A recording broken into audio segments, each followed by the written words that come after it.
देखिए, ये आज जो हम चर्चा करेंगे 3 पॉइंट स्टार्टर की। 3 पॉइंट स्टार्टर सबसे बेहतरीन स्टार्टरों में से एक है डीसी मोटर के लिए। ये जो 3 पॉइंट स्टार्टर है, इससे आप शंट मोटर और कंपाउंड मोटर दोनों मोटर आप चला सकते हैं। लेकिन वैसे अगर देखा जाए तो इस स्टार्टर की जो संरचना हुई है वो केवल और केवल शंट मोटर के लिए हुई है। अब ये शंट मोटर जो है कैसी होती है मैं आपको पूरा क्लियर बताता हूँ और इसको कैसे हम कनेक्ट करते हैं। देखिए, ये है 3 पॉइंट स्टार्टर और यहाँ मेन सप्लाई हमने दे रखी है। जैसे ही हम मेन स्विच आईसीडीपी को चालू करेंगे, iron clad double pole switch है ये, और ये हमने क्या लगाए हैं, फ्यूज। अब इसको 3 पॉइंट स्टार्टर नाम क्यों दिया है? हमने इससे पहले आपको 2 पॉइंट बताया था। 3 पॉइंट इसलिए दिया है क्योंकि यहाँ एक लाइन है, एक फील्ड वाइंडिंग का कनेक्शन है और तीसरा है आर्मेचर। इसलिए हमने इसको 3 बिंदु वाले स्टार्टर का नाम दिया है, क्योंकि यहाँ पर आपको पता है कि फील्ड वाइंडिंग जो होती है आर्मेचर के समांतर में होती है, जबकि 2 पॉइंट स्टार्टर में क्या थी, श्रेणी क्रम में थी। अब सबसे पहले हम कैसे काम करेंगे, देखिए मैं आपको पहले बता देता हूँ। ये अपन ने एक डिवाइस ज़्यादा लगाई है जिसका नाम है OLC, क्योंकि ये मोटर जो है ओवरलोड होने की इसमें संभावनाएं हमेशा बनी रहती है। तो इसके लिए हमें OLC का जो है प्रयोग करना पड़ता है। NVC उसमें भी थी आपके 2 पॉइंट में, यहाँ पर भी NVC है। रेजिस्टेंस उसमें भी थे आपके, यहाँ पर भी है श्रेणी में रेजिस्टेंस।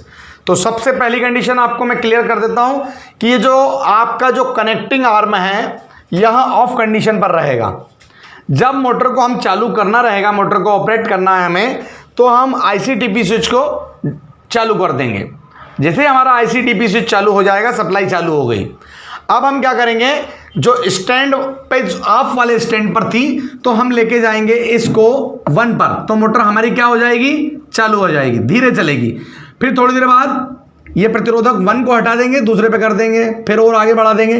धीरे धीरे RPM बढ़ते चले जा रहे हैं मोटर के और हम प्रतिरोधकों को हटाते चले जा रहे हैं। ऐसे करके हम ये 5 प्रतिरोधकों को हटा देंगे और हमारा ऑन स्टैंड पर आ जाएगा लीवर। जैसे ही यहाँ आएगा तो ये जो NVC है, नो वोल्ट कॉइल, ये क्या करेगी, मैग्नेट बन जाएगी और इस लीवर को जकड़ लेगी और मोटर हमारी चलती रहेगी। ठीक है, ऑन कंडीशन पर आ गए, सारे प्रतिरोधक हट चुके हैं। आप प्रतिरोधक स्टार्टिंग में क्यों जोड़े थे, क्योंकि मोटर स्टार्टिंग के समय में धारा ज़्यादा लेती, तो हमें धारा ज़्यादा देना नहीं है, क्योंकि उस समय बैक EMF का मान हमारा कम होता है, 0 होता है। तो धीरे धीरे बैक EMF RPM के अकॉर्डिंग होता है, RPM बढ़ता तो बैक EMF बढ़ता है। तो जैसे जैसे RPM बढ़ चुका है हमारा, हमने क्या करा, प्रतिरोधकों को हटा दिया है।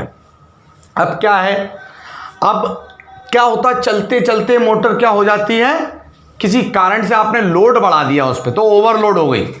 तो ओवरलोड होती है तो मोटर क्या हो जाती है, जल जाती है, बेकार हो जाती है।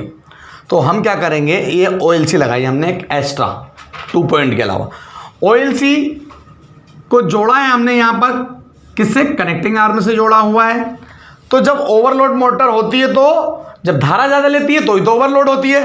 तो ये जो नीचे वाला जो लीवर दिख रहा है ना आपको, ये OLC इसको खींचती है अपनी ओर, ये मैग्नेट बन जाती है, खींचती है। तो जब ये मैग्नेट बनती है, इसको खींचती है, तो ये NVC के 2 संयोजक है, एक ये वाला और एक ये वाला, ये दोनों शॉर्ट हो जाते हैं इस लीवर के माध्यम से। क्या हो जाते हैं, शॉर्ट हो जाते हैं। तो NVC का जो मैग्नेट है वो निर्बल पड़ जाता है और ये लीवर NVC से क्या हो जाता है, मुक्त हो जाता है और वापस अपनी ऑफ कंडीशन पर स्प्रिंग के माध्यम से धीरे धीरे आ जाता है। तो इस तरह 2 पॉइंट स्टार्टर जो है हमारा आपकी शंट मोटर की प्रोटेक्शन करता है ना, क्योंकि शंट मोटर की जो फील्ड वाइंडिंग है वो पतले तारों की होती है। तो इसके लिए कि पतले तार जो है हमारे जल्दी ख़राब होने की संभावना होती है, क्योंकि मोटे तार होते हैं उनमें से धारा निकल जाती है ज़्यादा, लेकिन पतलों में से नहीं निकल पाती है। तो ये शंट मोटर को हम जब स्टार्ट भी करें तो ध्यान रहे कि इसमें हमें लोड कनेक्ट नहीं करना है। मोटर जब हमारी पूर्ण गति पर आ जाए, इसके बाद ही हमें मोटर को लोड से जोड़ना है। क्लियर? ओके।